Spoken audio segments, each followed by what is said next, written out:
দিনটা ছিল শ্রাবণ মাসের শেষ সোমবার।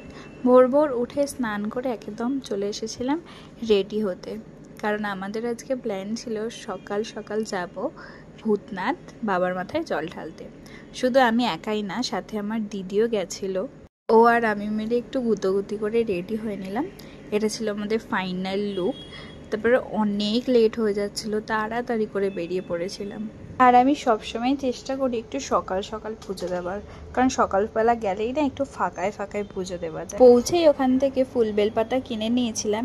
এবারে আর ঘট কিনিনি, কারণ হচ্ছে ঘর থেকেই ঘটিয়ে এনেছিলাম। ভেবেছিলাম এখান থেকেই জল তুলে বাবার মাথায় ঢালবো, তাই গঙ্গা থেকে জল তুলে নিয়েছিলাম। দুধের প্যাকেট, সিদ্ধি, ফুল এগুলো তো সব কিনেই নিয়ে গেছিলাম। পরপর সুন্দর করে দিয়ে ভালো করে সাজিয়ে নিয়েছিলাম নিজের মনের মতো করে। তারপরে চলে গেলাম বাবার মাথায় জল ঢালবে বলে। মোটামুটি ভিড় ছিল, খুব ভিড় ছিল বলবো না।